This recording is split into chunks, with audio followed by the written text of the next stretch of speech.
All right, the lovely sounds of Papa San there with Step Up and Fitch's Dirt Truth. The time is 16:35 and you're still tuned in to number one station, One Love Radio. And this is the Afternoon Chills with Tasha and ER. And yes, you know how we do it every Monday. We have the Book Factory. And every Monday we have the book review. And today we are looking at a very, very interesting book, brand new from a TV personality that we know. We also know him for his famous songs like Madobi Dobi. And in case you don't know, he has written a book, so he can add the author title to his name now. So he's an author and he's an artist and he loves God, really. He's a man that just loves God so much, and it is evident from the work of that he just delivers in his book. So today's book for today on the Book Factory, the book review is Born to Win by Antonio Mwanamuke. And we famously known as Yellow Dove. All right, so let's get to it. All right, so Antonio's written a very, very profound book, and I was just reading it yesterday. Finally got some time and just said, you know what, I'm going to read this book back to back, which I managed. So it's very, very nice to read, very good read, and very simple, really. So it has acknowledgements and dedication, and then it has chapter 1, which is That Thursday Night. Chapter 2 is Heartbroken at 11. Chapter 3 is My Lonely Altered Self. Chapter 4 is Just Got Saved. Chapter 1, 2, 3, 4, 5 is My First Catch. Chapter 6 is My Uni Years. Chapter 7 is The Calling. Then we have My Health Battles. The Walk Continues. Drama at Media Houses and Churches. And the final chapter, which is God is Able. It concludes with About the Author and about the book and about the author as well. So let's get to it. Acknowledgements is pretty awesome because he has a unique style of just bringing his words to light and just using his own language, and just we get to see his personality all through the book, and that is one thing I love about it, originality. Okay, and he just tells us of how he has waited 2 years just to write this book, and it's finally out. And congratulations on that, Mr. Antonio Mwanamuke. All right, dedication as well. It just has some crazy dedications here, because he dedicates his book to his future firstborn and his the wife as well. So pretty creative there. All right, so let's get to the book. Chapter 1 is That Thursday Night. And on that Thursday night, Antonio just goes back to his childhood memories and how he got to just to find out more about Christ. And yeah, because every Thursday, I remember a point where he's talking about how Thursday evenings were routinely reserved for the MacGyver TV show, except for this one Thursday. And this is the night his life began to change a great deal. All right. And he goes on to say, the Thursday prayers and fellowship with members of the community were to commence on a weekly basis at my home. And Komishek led a common worship song that glorified the great wonders of God, and our neighbors sang along. I despised the prayer meetings at first, especially that they took over my favorite TV show. 8 other families rented in this McKinney farmyard, and this provided an audience and grounds fertile enough for ministering the word of God. Most of the people in these families were Catholic. This was the case for my family, with exception of Mom's younger brother, Uncle Mishek, who was a Protestant, a steadfast member of the Victory Ministry Church at the time. He was so confident in God and talked about him all the time. He formed this environment around us that was similar to that of Sunday school-ish time we were with him. And in this chapter, he just talks about how this influence changed his life and just sowed seeds that would eventually change his life. And he also talks about the great influence that this particular man had in his life. Okay, so he also talks about his childhood as well. And he says, I lived in McKinney most of my childhood life with my talented aunt Alice, all right, whose husband, Mr. Da Silva, pioneered the commencement of Radio Phoenix. And so by default, we listened to a lot of radio growing up, which made me envy radio personalities and how cool they made radio shows look like. And it was in that house that Uncle Mishek mentored me as a young boy in music, and being a creative mind, know that I do. Now, some of us might think, okay, he had it easy, but you get to see that in chapter 2, Antonio gets heartbroken at 11, all right? And he recalls how he was eavesdropping, and he discovered something about his what the reality that he knew was not as it was, because at some point in his life he had to discover, and this is the point actually at 11, where he discovered how he was born, and how that just suddenly just made a huge difference in how he suddenly saw himself. Okay, so he felt rejected all of a sudden. Okay, and he remembers, I recall, as we go back to the book, he says, I recall one day tapping routinely, except this time to generate a beat while mimicking Uncle Mishek and his rap poetry next, which I felt unsevered. Had I foreseen that it was just one of those days, I would not have proceeded to the pantry to steal sugar. My great liking for sweet-tasting foods netted me a heartbreak. On my way to the pantry, I came close to the door leading to the living room, and there I overheard someone sharing a story of how my father initially disputed being responsible for impregnating my mother, and him only accepting fatherhood after I was born, a time at which mom reluctantly forgave him, and they eventually got married. And he also talks about and we all lived happily ever after. Nope, that's not my story. And he goes on to say how he chose to suppress and possibly bury all the emotions, and he says, I made a mistake. So we get to go through his life and his journey of how he had to let go of all this rejection that he felt. All right, in chapter 3, he gets to tell us about his lonely, altered self. All right, and how he was just a lonely boy, and how he had to live where he was currently, the school that he was at, to move to another Upper Mwamba school, so to speak, so that his grades could improve. But he suffered a lot of loneliness and a lot of rejection as well. And he also tells us about how his grades dropped.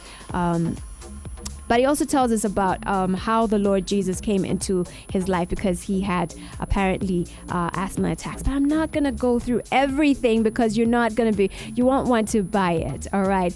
Chapter 4, he talks about how he got saved. Chapter 5, he talks about after he got saved, and how things just turned around in his life, and how he moved from the bottom of his class to the top. All right. And he talks about his first catch in chapter 5. And you need to buy the book to find out what the first catch was, okay? And it's all about soul winning. And let's see what we have here. He also talks about his university years. And it's in these chapters where we get to discover a few things that happened in his life. And we all know, some of us know the Antonio from way back, and how God has just been merciful to him. It's an amazing testimony that he has. All right. And he talks about how things just went crazy for him, and how he was diagnosed with cerebral malaria, and how that affected his mind, and how he just did a lot of crazy things. Some of it was seen on television, and how the devil just wanted to bring it all to shame. But it's amazing also how the twist comes in, where God uses the very places where the enemy wanted to bring shame to God through his life, to just glorify him. All right. So in chapter 6, we talk about the calling, and how he was called into ministry, and how after he received that, and he also talks about, let's get to this. He says, where is that? Okay. And alone I was half-heartedly left. Okay, let's start it from here, because you need to hear this. Even with all peace, I kept telling God, if it's you, prove to me. And God started showing me how most of the things that I have been talking about, my songs, happened to me later on, after the song was even forgotten. He's talking about his encounter with God. He says, I then broke into worship in awe of how God great is, with sobbing and speaking in tongues while still laying on the floor. My roommates came in concerned, thinking I was sick, when the only thing I wanted was to be left alone. I was half-heartedly left, and I continued to worship God. For the first time, I heard God's voice. It was so sweet and amazing to the ear. He made it very clear that he was calling me to win souls through my various giftings, including the area of prophecy. I remember saying to myself how I wanted to forsake everything else and just follow God. All right. So it so happens that after all this, The following day, all right. The following day, morning was a Tuesday, and he stood up, continued praying and crying until about 6 a.m. in the morning. He then wanted to talk to anyone who would understand what was happening to me. And it so happens that you get to find that there's a twist in this story because we're expecting him to be on fire, but this is where the devil strikes and the bipolar strikes in, and all of a sudden he becomes the opposite of what he wanted, of what he thought God was leading him to, and just everything that happened. You need to get to the book yourself and read it. In chapter 7, he talks about his health battles. His health really took a toll, and he had to just live school for a bit. All right. Chapter 8, the walk continues, and how God just came through for him in amazing ways, and how God just simply restored his life. Okay. So in chapter 9, it says drama at media houses and churches. It just talks about how the bipolar just affected his mind, and how people just thought he was either on drugs or going crazy. All right. So you need to get the book to really get the insight in it. Chapter 10 is a chapter on victory, and he says God is able. All right. It just talks about how God just lifted him up from everything and just started restoring his life. And I just love the fact that this is a story of how God can just pick you up from anywhere and just use whatever the enemy meant for bad to just glorify his name. And he says, what situation are you facing today? And is there hope that your crown of ashes, mourning, and the spirit of despair will be replaced with the crown of beauty, the oil of gladness, and the garment of praise? All right. There is grace to be lifted from disgrace. God is able, and with him nothing is impossible. When all I could see was darkness, God became the light that shined brighter unto a perfect day. There is no situation too hard for God. God is able to restore your life. He is able to lift you from a place of insignificance to a place of significance. For your shame and trouble, God will give you double. He also continues to say, miraculously, God restored me in university with a full scholarship, and his radio shows are back, his television as well, and it's just crazy. And he says, now the irony is that the same sit I would go and forcibly sit on when the devil wanted to put my name to shame live on television when I was mentally ill is the very one I now gloriously sit on and declare greatness to the Lord, to the glory of God. And he talks about his achievements there, and he says, now go ahead and say it with me, I am born to win. Okay, and it's an amazing book. So about the book, Born to Win is a nerve-wracking yet inspirational story of a boy who could not read and write but excelled, became a top student. Antonio lifts the veil on his life story, detailing highs and lows. He shares about the mental illness experience, losing it all and drifting into depression, yet encouraging others but never giving up on dreams and staying focused. This book will stir you to dream again and to fully trust God when man says there is no hope for you. So in case you're wondering who Antonio Mwanamuke is, Antonio Mwanamuke is famously known as Yellow Dove. He's a TV and radio personality, and he's one of the pioneers of gospel hip-hop music in Zambia, with his amazing songwriting skill, talent. He's a talent manager as well, motivational speaker and author. And just look for this book, because I have left out a lot, really. But it's just to tell you that mental illness can be healed as well, and there's nothing impossible for God. And if you're out there and you're thinking that you cannot make it and you're failing in your classes, get this book. All right, get this book. We're looking at someone that was at the bottom of his class, and in just a few weeks became the head in his classroom just with academics, and we're just seeing the glory of God in his life. So today's book review was by Antonio Mwanamuke, a book called Born to Win. Find it wherever books are sold, and we'll be able to just grow together. So that was the book factory for today. Yes, and thank you so much, Natasha, for holding it down in the book factory. I think one of these days I need to interview you. You need to interview me, eh? Yes, like we should do that. What do you think, as a book editor, and you host this show called the book factory? What do you think about writing and stuff? That would be awesome. Yeah, it would be awesome.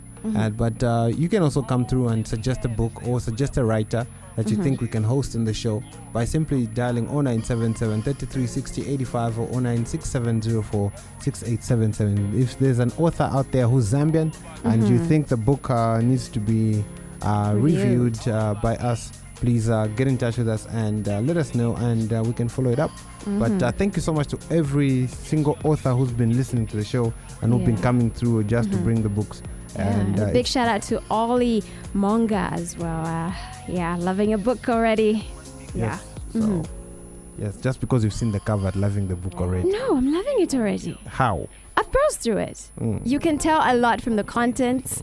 I think I should teach those tips from the content and just browsing through the book. That's why you have to really package it well at the synopsis and everything, because some people actually bypass books like that.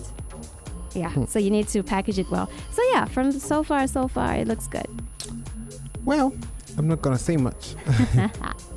But we're in the last 10 minutes of our show. This is where we say our goodbyes, and it's been awesome. It's been a pretty awesome show. Yeah, today was We're a bit on the show. Today was We're a bit on the show. Today was